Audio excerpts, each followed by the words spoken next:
It's like phone and sing bye, bye, bye, bye, bye. I worked with her father. Live Maponga J here on your Sankofa program, broadcasting from Johannesburg, Galaxy Universal Network. The show is Sankofa, and with me today it's gonna be happening. We're gonna be kicking out stuff here. I'm excited. I'll be calling a few friends just before the show began and started, and to celebrate the Great African Cultural Month. We would not find a better author, a better philosopher, a father, a grandfather, a mathematician, man. I decided, actually, had I met you a bit earlier on, I would have been an engineer by now. I would have created the first African spaceship back to the skies. Today and tonight it would be very special. I'm a student today. I have a grandmaster, a teacher of note by the name of Zulu Matabo Zulu. Brilliant mind. And we have lots of works that he has done here. We'll be taking you through some of these beautiful works that he has already published. Quite an array, a barrage, those who speak English, a tapestry of philosophical and very interesting books, all of them which have to do with developing and empowering African indigenous knowledge and packaging it for our present generation so that our children can learn. We have many of our children who are picking up careers and they're being told by their teachers that you failed mathematics, you failed physics, you failed chemistry, but cooking pap is chemistry. Who can fail to know how to mix proportions? And for me to have him in the studio today, I would not find a better way to celebrate Africa Month but to share with you today Umkhulu Zulu Matabo Zulu. Ngubani kuthatha uZulu Matabo Zulu akuyihlehlele nje emuva nje uyicaphule kancane in the background. Let's know who is the man we are talking to tonight before we can look. And by the way, promise me, this is not the first and the last time. This is an introduction. Because we're going to be having this conversation actually maybe for the rest of the month, I think. Maybe we can even block you for next week Monday, next week Wednesday, same time.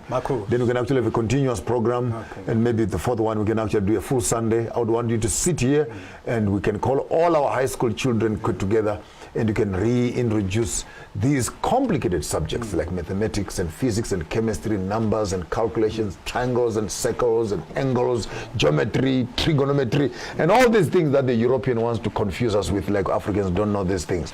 Who is Mkhulu Zulu Matabo? Thokoza Makhosi. Thokoza Makhosi. Hayi ubizi mathematics ngesiZulu. Kuthi Thokoza Makhosi. Thokoza Makhosi. Yes, isibalo. Dibalo. Yes. So Zulu Matabo Zulu is a shepherd boy. Okay. That's where it starts. I started there. Absolutely, Makhosi. I started there. Heading cattle. Absolutely. With the trousers that had LPs. Same here. On the back side. And dusty. Yeah. Yes. And then fresh milk. Makhosi. and that was not allowed. Like to suck straight to the mouth was not allowed. But we did it anyway. Oh, of course. You know, boys are boys. Exactly. Yeah. And so now there's a concept of time among the Basotho. So time in Sesotho is called Nako, yeah. So in our research we also do linguistics analysis.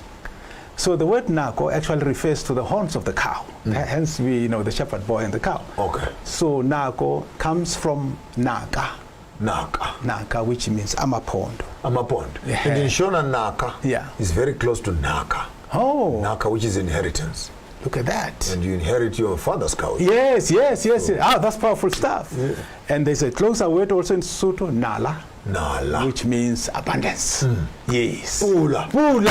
Nala. Abundance. Exactly. And so my mother, I was born in Johannesburg. My father came from KZN. My mother came from the Free State. So make him Msutu. Ndateke Kimzulu. And then Mzutu. That's mathematics. Absolutely, that's mathematics. Mixing Z. Exactly. Yeah. Doing what we call, concatenation. Yes. So, and then my mother died when I was 12. Okay. And then that tragic experience meant that I had to leave Johannesburg to go and live in the Free State. Back in the village. And I didn't know much. I used to go just visiting there. So this time I had to stay there. Come to stay. Yes. And so that's when I got to know the concept of time, because it's by... Where in Free State? Eastern Free State, so in a village called Matamo. Matamong is between Bethlehem and Kestel. Okay, on your way to, actually it's a triangle because you can go to Kwakwa, you can go to KZN. You are right there. You are right there. Yes, exactly. Yeah. I've done Bethlehem. And I've done the freeway on this side. That's right. And I've done Kestel. Yeah, Kestel. Yes. I've been to Kestel. Because it is a triangle. Mathematics again. We're back to that. And so there's a small station called Africa Scope. So Africa Scope is on Warden Road between Bethlehem and Warden. Yes, I see Warden. Yes, Africa Scope there. So that's where Matamong is. Yes. So all my the umbilical cords of my clan is there. They're there. Exactly. When you get there, the ground knows you are there. Exactly. Yeah. We have a concept about hata mabala. That means you come. Put your feet on the soil. Take off your shoes. Absolutely. Do some earthing. So that's where I grew up. And then, so what I found very interesting, which inspired my knowledge, is that Amapondo, where the horns, they are the time, right? Kinako, Manaka, Kinako. And now, they also showed me there's a star systems. Named also cosmology. Yes, there's a star systems called Manaka and Manakana. There are two. They're actually galaxies. I think in English they call them Magellan Clouds. There's a major Magellan Clouds. There's a minor Magellan Clouds. Yes. So in Sesotho, along the Milky Way. Exactly. And in Sesotho, the big one is called Manaka. The small one is called Manakana. Yes. And that's where the time is. My daughter's name is Manaka. Mako. In Shona, Manaka means you're beautiful. Oh, fine. Oh, you're now fine. Okay. You're now beautiful. Okay. And so it's also a cosmologic name also. It's about the cosmos. Yes. Now, it's very critical, this cosmologic part, because one of the books I've written, which is called The Sacred Knowledge of the Desert, African Philosophical Transcendence.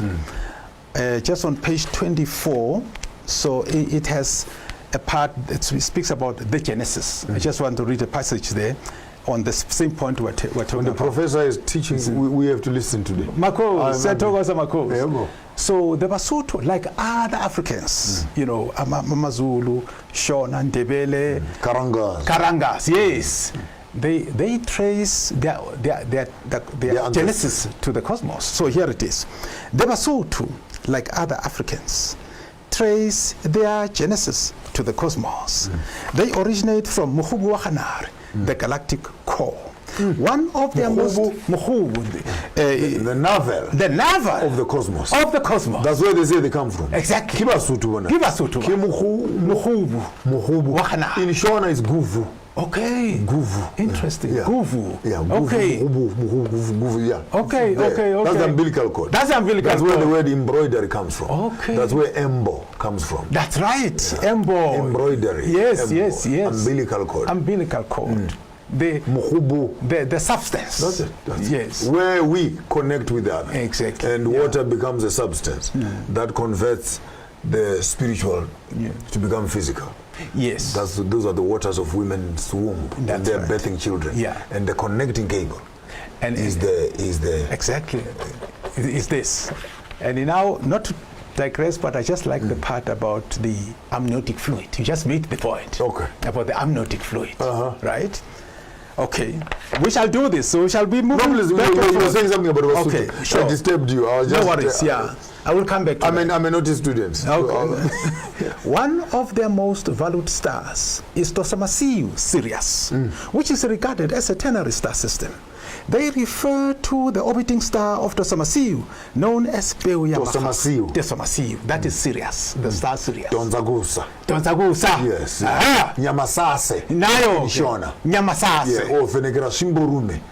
The one that shines when the bachelors are coming from seeing their girlfriends. Because you remember, the sun must not find you. Yeah, it's true. If you have not married a woman. Exactly. So you can visit her in the night. Yes. But before the sun comes up, you must be out of the house. But so the star that leads you back home. Yebo. That is Venekera Shiburume. I like that because those are the ones in the past. They didn't have sexual intercourse with her before marriage. That's interesting part, right? They could visit her. In fact, among the Zulus, they've got the concept of iqiliza, amaqiliza. So iqiliza is a girl, like let's say a young girl in Dombi who mhlambe umfana comes uzoshela ngithi. What Intombi will do, she won't conclude with the boy. She has to involve iqiliza. Amaqiliza have to be involved. Who are iqiliza? These are the older girls who are also virgins. Yes, but they're older. So their business is to play the role of a safeguard. To manage, to be the vanguard, and to enforce the moral principles. Yes, because the Basotho talk about 3 principles. The first one is called huila, which means uzile. You were talking about Shona kuira. Ira. Okay. Ira. Yeah. Okay. Yeah. So when you have the Shona instrument called mbira. Mbira, yes. Mbira is the instrument. Yes, I know. Mbira is the gathering when people are meeting together. Ira becomes a holy gathering where mbira is played. But then we play mbira, which is ira, for Ra. Which is the sun, who has come from Ah. So you read Shona backwards, that is Ah, Ra, Ira, Bira, Bira. And me as a player, I'm Gwenya Mbira. Ah, that's powerful. And I must tell you, I do have Mbira at home. Must give you some, that one I'll give you some lessons. Of course, I need those lessons, absolutely, absolutely. Serious cadence of 7th and progressions of mathematical formulas on the mbira. That one's no joke. When you go on a piano and you look at progressions, the octaves, it's something. But we'll keep that for another day. We'll keep that for another day.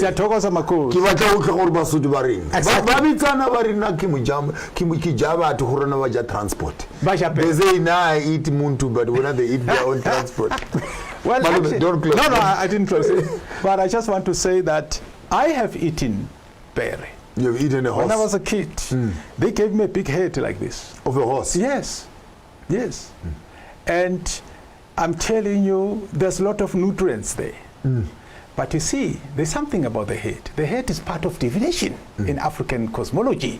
Very important. Very important. Yes, when they describe these bones, so they have anatomy now. Yes, they've got different things, and they've got cosmology, which is why we're reading this part on cosmology, because the divinations are supposed to be the model the stars. Yes. So it says here, they refer to the orbiting star of Tosamasiu, known as Peuya Machacha. Machacha is not visible to the naked eye. Another star, Mabeleha, is not visible to a naked eye. But they've named them. How do they know that they're there? Exactly. You see, and let's add another star here, which we can see tonight. As if that's not incredible enough, Basotho also pay tribute to Dosa, Jupiter. In Donzagusa. I need to go into that is Tosamasiu, serious. Yes. Manjeleza by Indonza.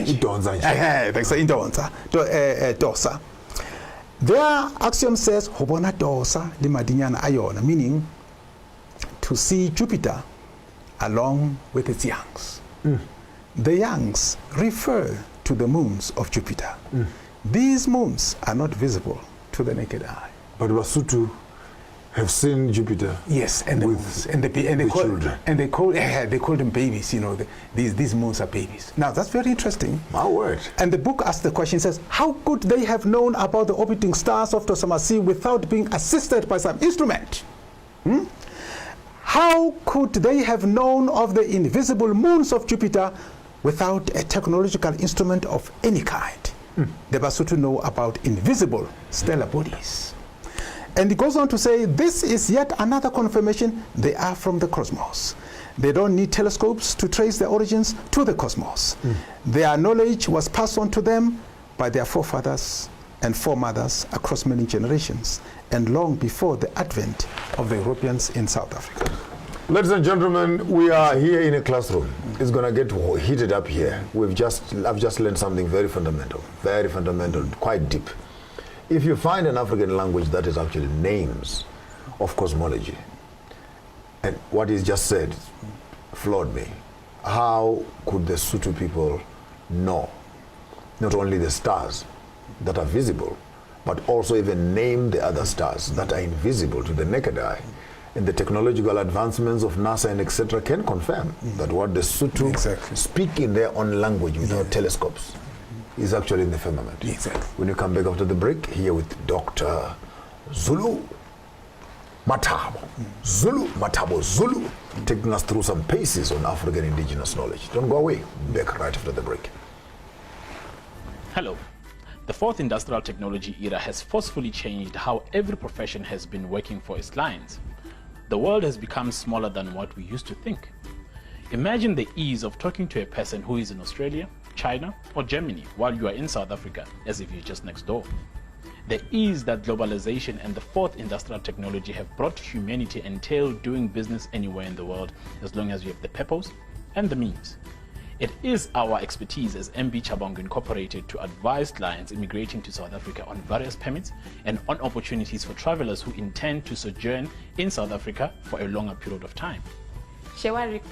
Ayé náà ti kéré ju èyí tí a rò lọ nítorí náà ìmọ̀ wa ní ìsìlọ àti òfin àgbáyé ṣe wá ní ọ́fíìsì àkókò lórí àwọn ìṣòwò ilé àti ìgbaniláyé láti gba ìwé ìrìnnà fún iṣẹ́ okòwò. Ho MB Chabangu Incorporated re ba elegi di notary le basebedisi le di office tsa rena kwa Pretoria, Johannesburg le Bloemfontein. MB Chabangu Incorporated e humanega ga bonolo go bareki ba rena. Go humana tlhagiso leseding ka botlalo re kgopela le re leletše mogala go 012 341 4187 goba le re ngwalele lengwalo tsebile go admin@chabangu.co.za. MB Chabangu Incorporated mo mathata a humanago tharollo.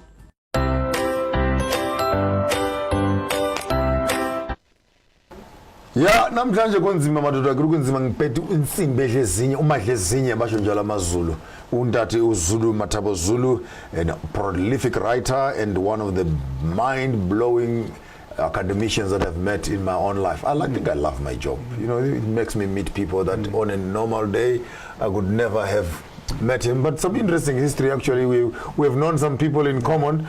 We've been in similar spaces without knowing that today was the appointment. That today was the appointment. We will keep that for another day. Sure. You were still explaining something about Basotho. Exactly. And their knowledge of the cosmos and how they've named the cosmos without actually having the instruments. That information passed down from generation to generation. Absolutely. So in our institute, Madisebo University College, so our business is to research African origins of knowledge, because we believe that in order to emancipate the African, you need that authenticity of knowledge, so that you are grounded in an authentic cultural knowledge.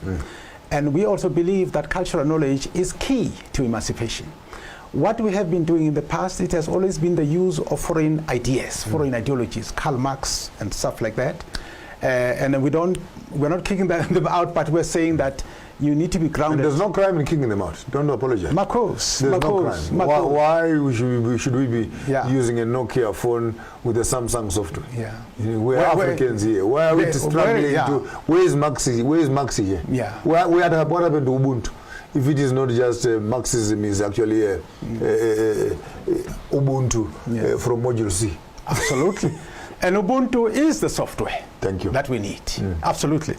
Now, what's interesting about this, the cosmology aspect, is that when you look at Western society, and I'm talking here from the point of view of historiography, and by historiography I mean, you know, the distinction between history and historiography. So history, of course, is about your events, your dates, and all that.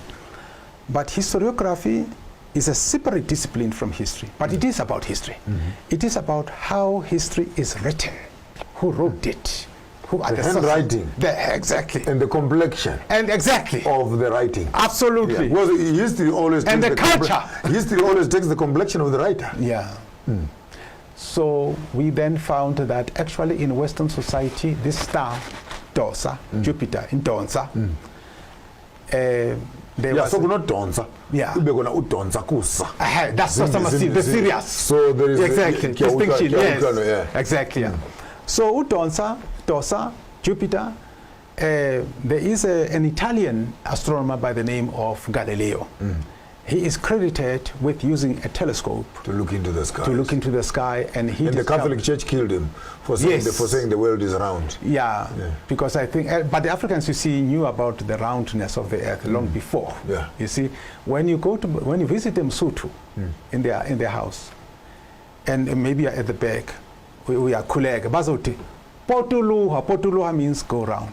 Even if the house is rectangular, because in the townships houses are rectangular. But they still say potulu. But they still potulu. Yes. They stick to their circle. Exactly. Because for them, indlu, indiliga, you know. So you give us some extra definition. I'm enjoying myself, but I'm representing more than 65 million out there. So the indiliga is the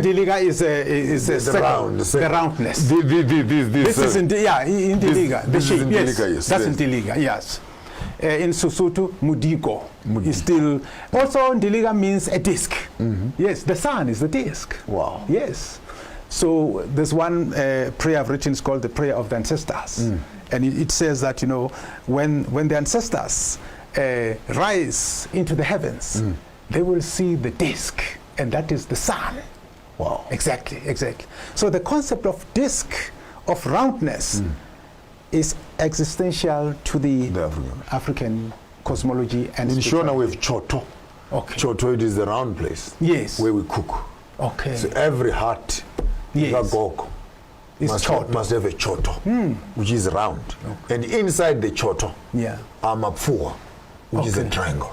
Exactly, yes. Where you put your pot on. And Basotho have the same, with a three-legged pot. Now, I like that word. You said choto, right? Choto, yes. So Basotho have a word called chi-cha. It also means round. It's Bantu language. We're far from each other. Exactly. You just need to listen a little bit more. Yes. I mean, and you can actually hear the phonetics, that etymology is actually not far from each other. It's just a matter of diction and a little bit of... And adaptation, geographical adaptation. Yes, otherwise we're saying the same thing. You're saying something very interesting. Absolutely. I want us to dive into African knowledge in terms of our understanding our cosmology. Let's maybe for today, let's just zoom into African cosmogamy. Okay. Cosmogony, absolutely, and cosmography. Yes.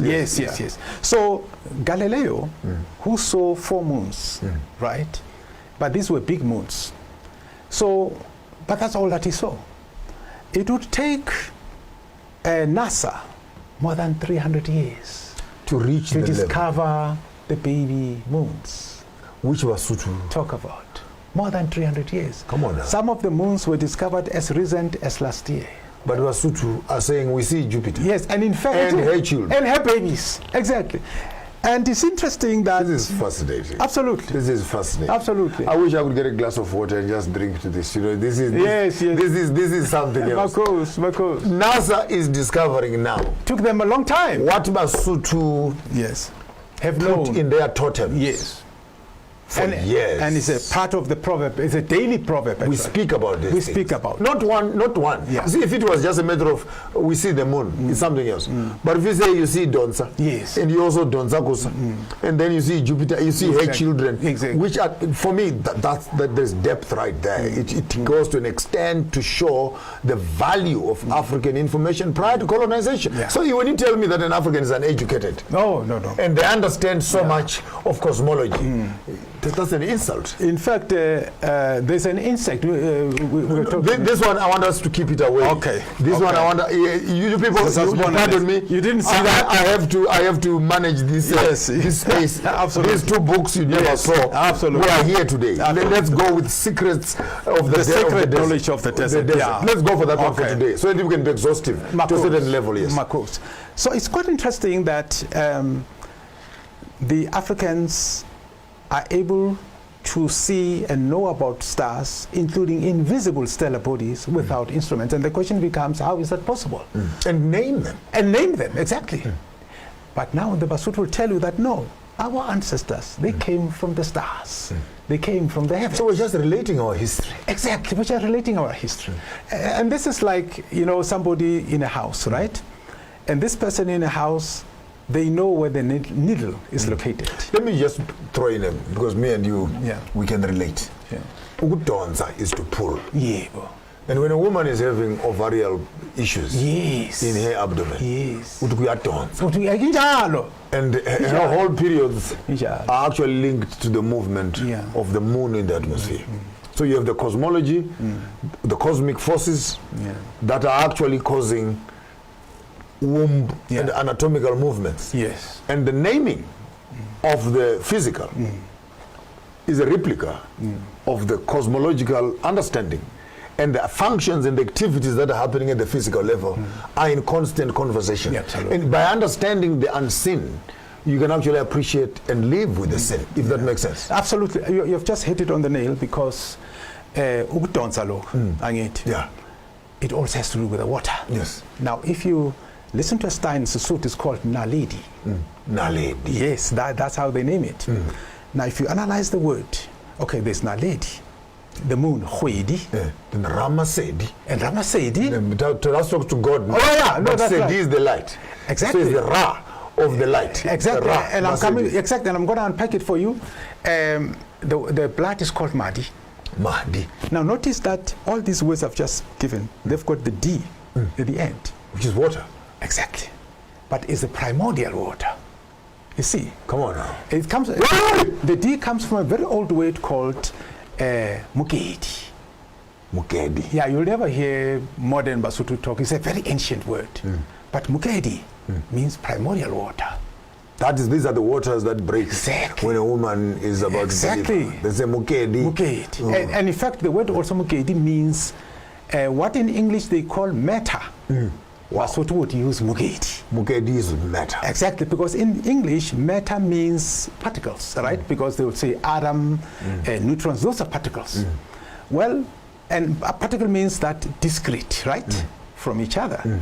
Well, Basotho says, no, matter is continuous, because it's water, it's continuous. It's movement. It's movement, yes. And so, when they say Naledi, they are telling us that there is water in the star. Yes. Wow. Yes, there's water in the star. Once there's a D there. Yes, once there's a D there. We know. Sesotho language. And another beautiful one. Yeah. Musadi. Exactly. There must be water there. Absolutely.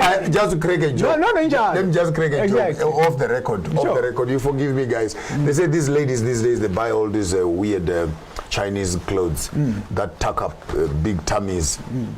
And then they put on these big things.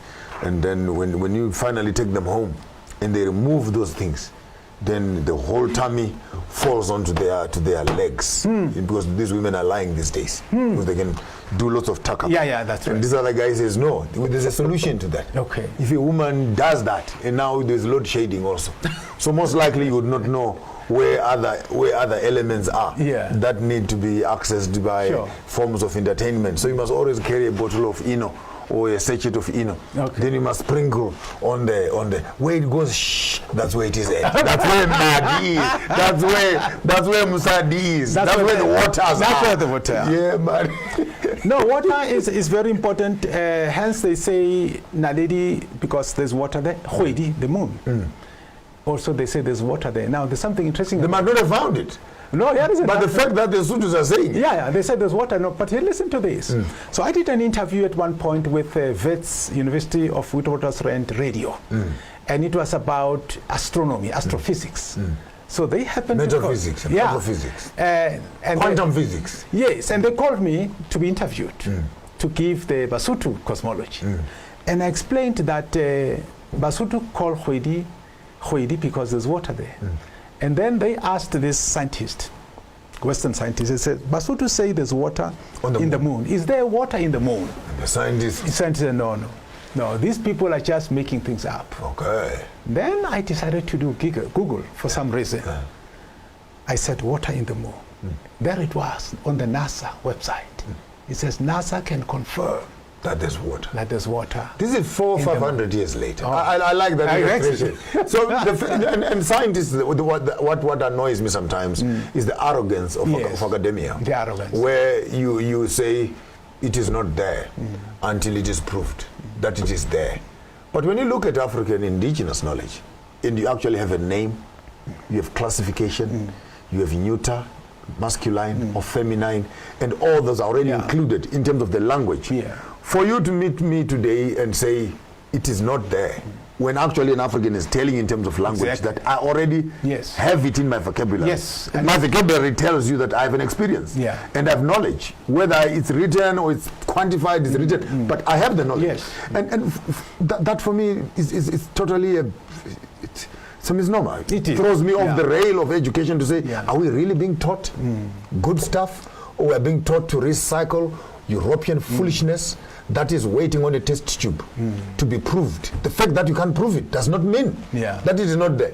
Absolutely, and I think that is a colonial phenomenon. It's mischief, man. It's colonial mischief. Exactly. It does not even give it justified. It's colonial nonsense. It is, absolutely. Because what they're trying to do, they're trying to miseducate our children about this. But when we are grounded in the African origins of knowledge, in the cultural knowledge, when we are grounded there, we are very strong. We can give an example. I mean, if you look at Chinese, Mao Zedong, they were under colonial occupation by Japan. In 1949, they won their revolution. And then, what's interesting, that 10 years later, they decided to embark on a cultural revolution. And they got into an ideological split with the Soviet Union. Remember, it was Khrushchev, I think, around that time. And then Khrushchev was saying, how can you be talking about cultural revolution when the logical projection is economic revolution and industrialization and civilization? Exactly. Which for me, you look back 60 years later, China is now on top.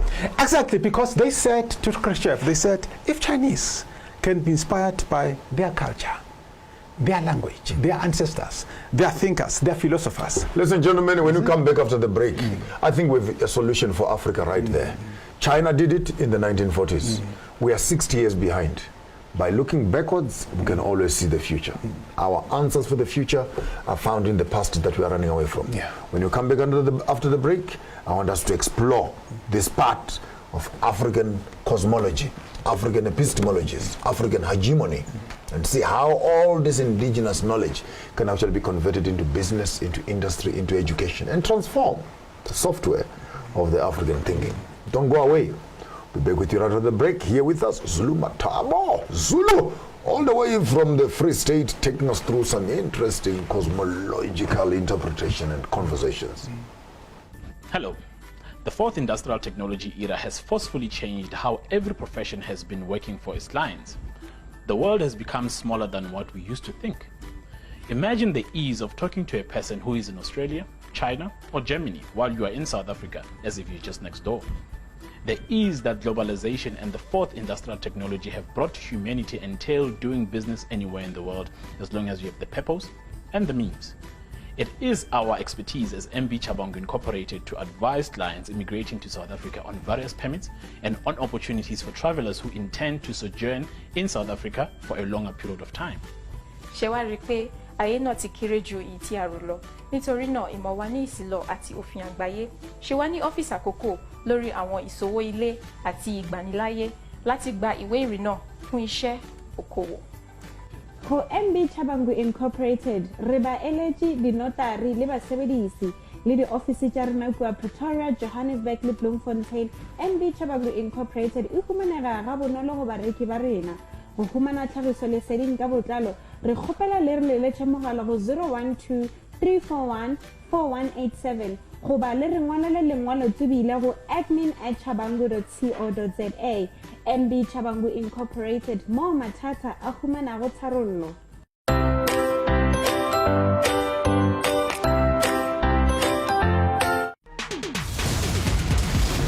Feel the heat. All right. To make it through this journey alive, you're gonna need someone to teach you the ninja way. Don't just stand there, kill someone!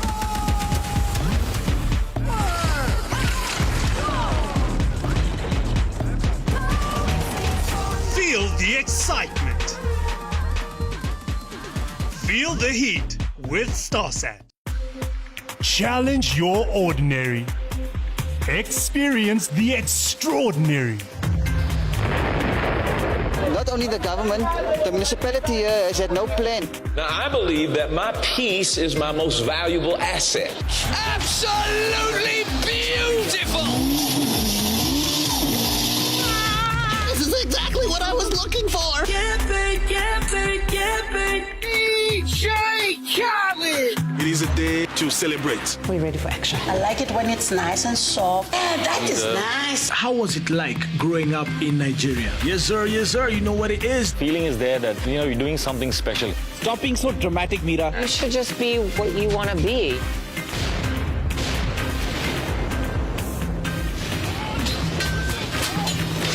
Experience the extraordinary with StarSat. I must talk to the administration of this office. Tonight, I feel we can just sit here for the whole night and draw as much information as we can. And for tonight, I think he has done 4 books. I think there could be more out there. But I just decided for the sake of the show tonight that we focus more on the sacred knowledge of the desert. In other words, unpacking the African philanthropical transcendence and understanding actually the African cosmological perspectives and how we can use our own language to actually interpret the greater spaces. I just hope before the end of the show we'll be able now to convert all this cosmological knowledge into mathematical knowledge, which is actually was the prime reason why I'd called him to find out how did he write a book on interpreting African mathematics into an African language. But I like the background from where we are coming from, because if we can start by naming things, we can start by calculating things, we can start by measuring masses and even talking cosmological issues. By the time we come to mathematics, we're now talking angles, triangles and circles and etc. And I think it's quite related to what we are talking about right now. It almost be the same fraternity, if not the same school of thought. So you were still explaining to me about the knowledge of the desert. Yes, absolutely. Over to you, Professor. So it is noteworthy that the the Western people with their instruments, it would take them more than 300 years to actually discover these baby moons, which they are still discovering. It is estimated that there's more than 60 moons actually. And what's interesting is the distance. For example, some of the moons, in terms of distance, they would be as far away as 20 million kilometers apart from each other. And Basutu can name them. That's powerful stuff. Now it's too much for one night. My head is like hitting the ceiling, Marcos. And then now in this book, as you have already pointed out, so we use the desert flower as a metaphor. And the reason being that when I was in Botswana, northern Botswana, so then I was a religious person before I was a Christian. I belonged to the church, Seventh Adventist Church. We share some common background. We share some common background. Which part of Botswana were you in? I was in North, Francistown. In the north? In the north. I went to school with a guy by the name of Tulhanyo Lefuko. Okay. A brilliant Hebrew scholar. Ben Strike, Borakwena, who is the other one who I can remember? Pofu. Adrian Pofu was a few years ahead. He graduated and I arrived. And who's the other one? There's another one. Rakwena, I've already mentioned him. There's this other one. And there's also Ntlapu. Oh, yes, Ntlapu. You remember Ntlapu? He's my homeboy. Oh, okay. Yeah, he went to Salusi. I think it was Gift. Yeah. Gift. Exactly. Oh. His name is actually Mzanempi, but Gift. Gift is, Oh. He's from Free State, from Bethlehem. Yeah, I played with a cousin who did nine club for the piano. Those are my codes. Exactly. We're just missing each other. Exactly. But in the same space. In the same space. I don't know what Masawata will say now. Hearing us talking about cosmology and spiritual stuff. I'm quite interested in your study and your research on cosmology. Yes. So what's interesting about when I was in Botswana is that I developed a theological hustle because in South Africa I was always subjected to these images of a white God, and then so I was like going to exile was like running away from this white God. Yeah. When I arrived in the Botswana in the ANC camp, they introduced me to another white God, and that was Karl Marx. His Bible was Das Kapital. Then I said, from the frying pan. Yes, into the fire. Then I said, but there's no escape from a white God. I'm telling you. So I decided to go to the desert, Kalahari. That's how this book was born. Khoisan. Aha. There's a book they call it Masara there's a book I've just finished reading now, the ways of the Khoisan, and that's beautiful. The warmth, the energy, and the dancing around the fire. It's a beautiful, beautiful piece of work. They're very great, those people. They're called Masara in Masara, yes. Masara. Yeah, Masara, exactly. So those great people, great people. They're close to nature. So what I found in the desert, I saw the desert is very dry, and there are fault lines in the desert. You see these cracks, you know. And then when I was looking, I see, and the place is very harsh. But I see this fragile plant showing some green. Then I said, this has got to be a miracle. There's no water here. How can this fragile plant show some green? And green is a symbol of beauty. Yes. And life. And life. And water. And water. And there's no water here. And there's no water here. Then I said, this is a miracle. This is telling us that this plant is transcending the adverse conditions of the desert. Able to convert the desert into a fountain. Exactly. And what's interesting is the way it's growing up. It's actually looking into the heavens, because that's where the water is going to come from. It knows that. It doesn't lose track of that. You'll never see it bending. Straight up. Straight up. Into the sun. Into the sun. Bend me if you can. Exactly. But that's where the water is coming. And we're talking about some killer sun rays there. Killer sun rays. The temperatures can go up to about 45 Absolutely. to 50 degrees there. And also something about the desert, you shouldn't eat a lot in the desert. If you can eat a lot of food, you can die. Because remember that the food is going to need a lot of liquid, fluids, and energy to digest. So you don't have enough now to hydrate. You see? So we eat too much, huh? It's quite, you know, that's a brilliant observation. No, thank you. Because if we knew that it's the survival techniques of some of the African tribes, it actually should speak to this whole issue of us gulping down 5 liters of water per day and chowing 4, 5, 6 meals a day, plus snacks and etc. And then on the other day we cry of obesity. We cry of high blood pressure, diabetes, and diseases that are going on there. Meanwhile, maybe we're eating too much. Yeah, absolutely. The bushman eats once in 3 days. And they've got plants that they can use if just you feel hungry. Just chew something to hold your hunger. Exactly.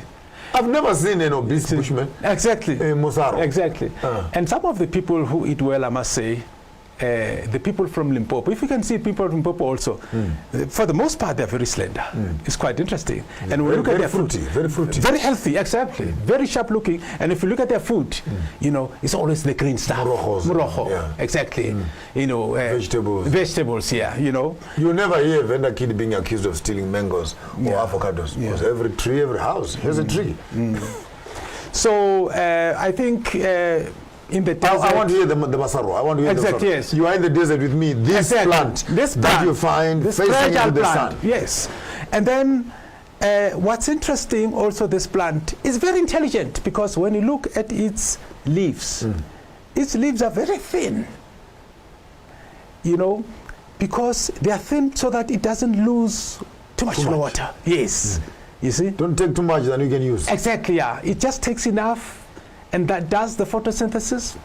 But then if it realizes that photosynthesis, because photosynthesis needs water, and if this drought goes on for too long, it shuts down the photosynthesis. Yes. And cruises on. And then removes now, it's gonna lose the foliage, and then you think it's dead. No, it has gone underground. Yes.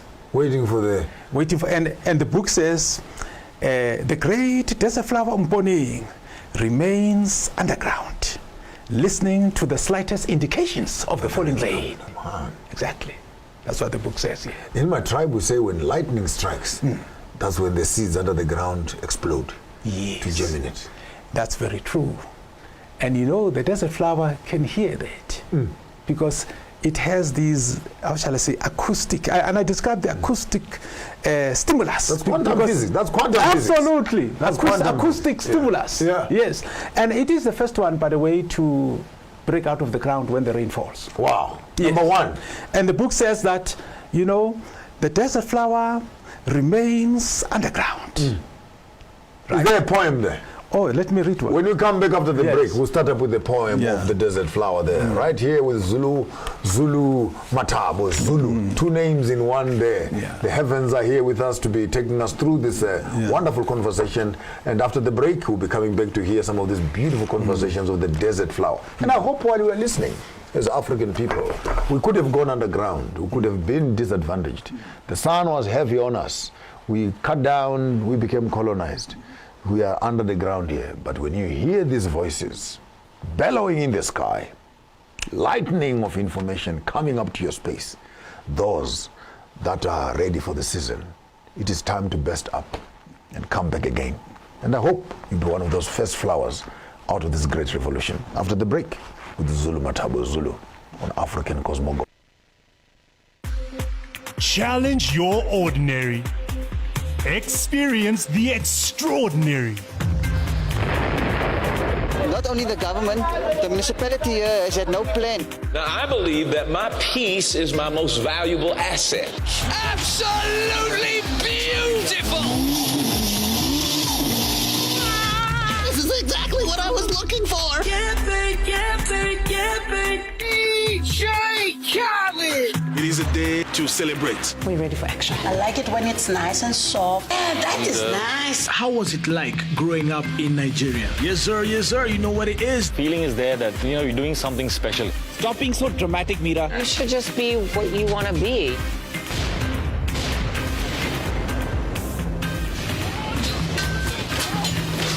Experience the extraordinary with StarSat.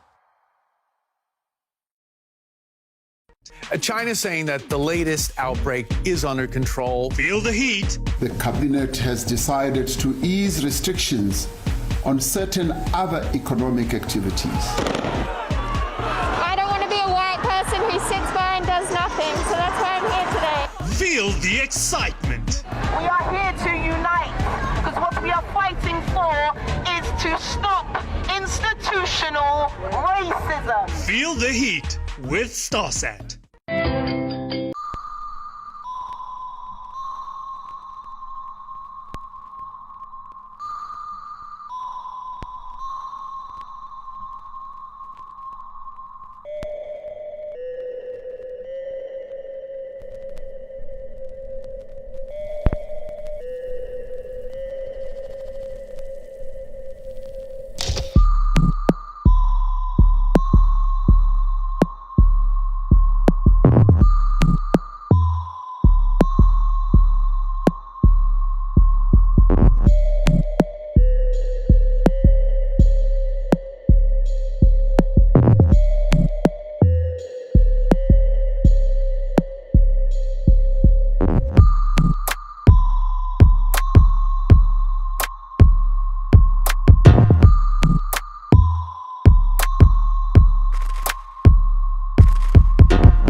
The desert flower, Untate Zulu Matabo Zulu is in Botswana. Visit the deserts and find this beautiful desert flower.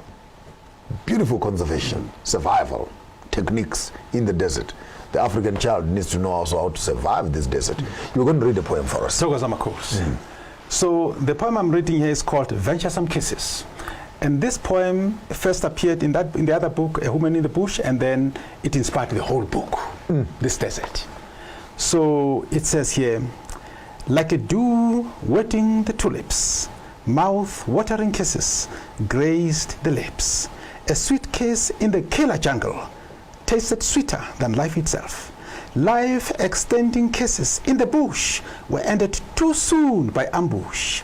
The kisses were punctuated with indelible blood when the umbilical cord snapped between brutal scissors by perils belying the path on forbidden grounds.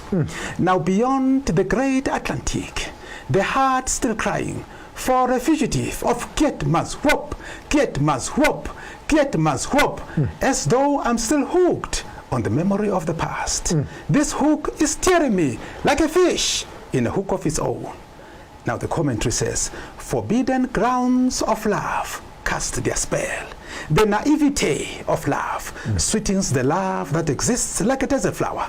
Deprived of water, the flower waits underground until when the rains fall, it springs to life, knowing that the rain will soon be gone. So that is the poem that summarized my experience in the desert. And what's interesting about the desert flower is that when the rain falls and it springs to life, you know, it begins to dance in the breeze. And when it dances in the breeze, it dances energetically, vigorously, like it's convicted religiously, you know. It's not dragging its feet, so to speak. It's on its springs. It's on its, exactly. But here is an interesting thing. It doesn't just enjoy the rain, but it also internalizes the rain. Stores the rain. Yes. Harvests the rain. Harvests the rain in its succulence. Because it knows that the rain is not forever. It's not forever. It will soon be gone. Wow. Chief, the concept of the flower that you have told me, and the preservation of the flower and how it holds the water, I hear that as an African people. We've gone through the desert storms. We've gone through the dry spells. And could there be a possibility that language remains one of the storehouses of African knowledge and intelligence, so that even if everything else around us, it's TVs, it's WhatsApps, it's Facebook, it's technologies, it's fashions, it's wigs, it's powders, it's fake eyelashes, fake bums, name everything. But there is one little thing that we still have that has remained with us, and that is our language. Can you please take us through as to what is it that is stored in language, which we can use during the moments of the dry spells, during this time of African quarantine and African dry season? And actually, language is like the succulence of the desert flower. Language is not just communication. It is a carrier of culture, a carrier of history, and a carrier of cosmology. Let's make an example. Basotho today, there's a word in Sesotho called mudumedi, right? And when you ask people to say, what is mudumedi? They will say, is somebody is a religious belief, somebody goes to church. Kiadumele. But when you analyze linguistically the word mudumedi, you find that no, it cannot be associated with a church because a church came through colonization. But we heard this word. But we heard this word before that. Before that. Exactly. So our institute began to do some digging into this word. And we found that actually the word mudumedi is from cosmology. I'll make an example. Mudumedi, yes. Medi. Exactly. When you look at the star, as I mentioned already, is called Naledi. Now, when you have a star which they call a shooting star, they call that one Muchochonono. Muchochonono. Yeah. Okay. And that means because it has a trail, right? Yes. Yeah. And in Zulu, actually, that would also be called Imfolozi. But Imfolozi means something that the trail. That's making a trail, exactly. Yeah. Okay. But if that star falls to the ground like a meteorite, they don't call it Muchochonono anymore. What do they call it? They call it Lidumedi. Lidumedi. Lidumedi means it came from the stars. Exactly. So the word Mudumedi means they came from the stars. The one who is on the ground. Exactly. Who has come from the stars. From the stars. And their ancestors came from the stars. Wow. Which is the reason why they don't need telescopes to know that Jupiter has got baby moons. Wow. Exactly. You see.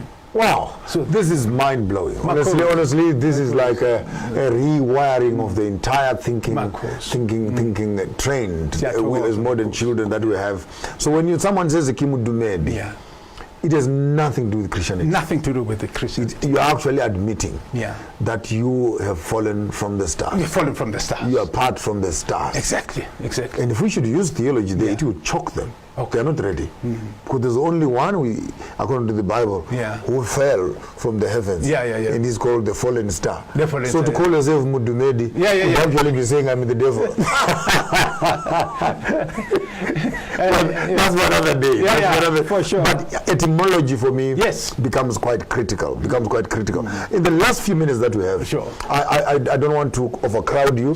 We're going to be having him on Sunday, on the Sunday show, and we're going to do a full Monty in terms of the mathematics using Sutu language and etc. So I didn't even want to temper into that because I want to give him a full carte blanche, unedited conversation with him on Sunday morning. Be here with us from 11 to 2 o'clock in the afternoon, where we have Zulu Matabo Zulu taking us through how he has been able to translate quote unquote seemingly complex mathematical concepts that the African child cannot understand into African language. And you do so by simply unlocking language. That's right. By simply unlocking language. And by understanding language and symbols and numbers, you can actually be able to teach even the most complex languages to actually even to baby children. Maybe in your own words, give us some basic, how do I count in Sutu?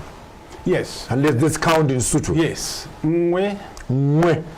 And mwe sounds like a crying of a baby. Yes, exactly. Yeah, and the crying of a goat. Mwe, you know. So mwe is one, yes.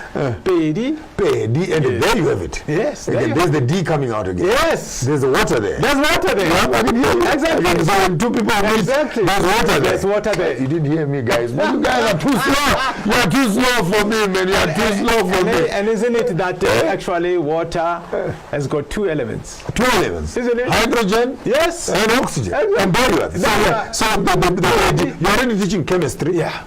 You're already teaching mathematics. Yes. You're already teaching matrimony. Yeah. And electricity. Electricity. You know, water is got polar. And right and by. Yin and yang. Philosophy is right there. Yeah. So you have mwe for one. That's right. Then pedi. Yes. Two. That's right. And then taro.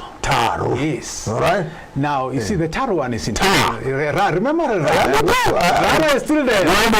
Exactly. Yeah. Now, I think and Ru. Ru is an Egyptian god.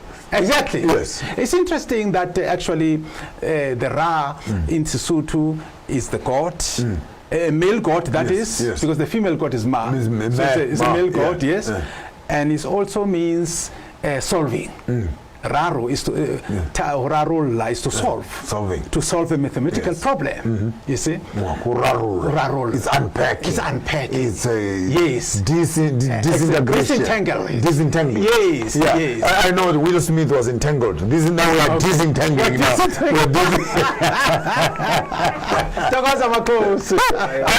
enjoying this. Some of the Taro. Yes, so we have ta and ru there. Yes. And if you can go into Kemetic knowledge, there's quite a little bit there. Absolutely. Because how do you end up with ta and ru? And another interesting part, you see the ta in Sesotho. Just that ta. In mathematical, that's tough. Ta. My mind is running. In Sesotho, ta is a metaphysics word. It means something that is tangible. Yes. Yeah. In Greek, sigma tau is actually a symbol. A symbol in mathematics. So when pedi, so the pedi are two. Two elements. No, so there's a tribe called the pedis. Yeah, exactly. Yes. So they must know there are two. So what does it mean that when you say you're a pedi, when you say I'm pedi, you're saying I'm two. So where is the first one? And if you are the second one. That's right. But you see, the concept of twin also is critical. Yes. Twin in the... So maybe in the history, there were twins that were born there. Yeah. And most likely, the naming and the... So let's go quickly. Sure. So it's a... Taro, mwe, pedi, taro, ne. Yes. Ne is me. Yeah, there we go. And when it comes to me, that's actually the genealogy. It's true. Your grandmothers on your father's side, mother's side, your grandfather, mother's side, father's side. Yes. So when you say it's me, which makes your fingerprint. And 5 is? Hlano.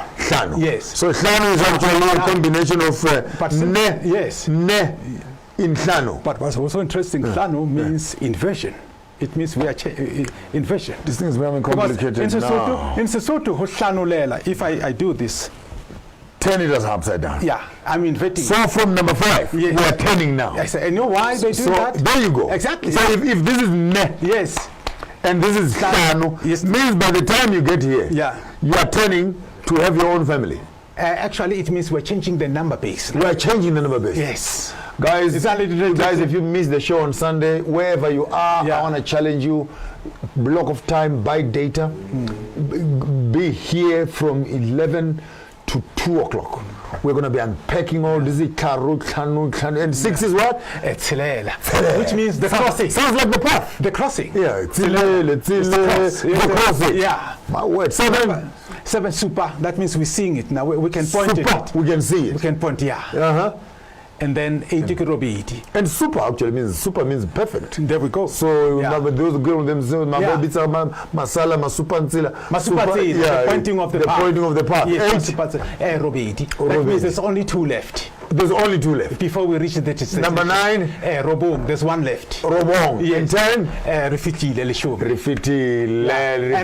My name is Maponga J. Zuluma Tabo Zulu, all the way from Free State for them. Brilliant speaker for us here. And for me, your host for tonight, I could not help myself but enjoy this beautiful conversation. My name is Maponga J. Garambo Garamashamba Uda Chirana Wanjima Kumbe Mwana Mwesende Weshano. Tisbana Jigarama Matandano or Chiwichitenza, Chinoteza Kuri Pedo Natambana Chum Tamboro Paro Ware Wiramitia Sosa. Until we see you again, don't do what I wouldn't do. If you decide to do it better.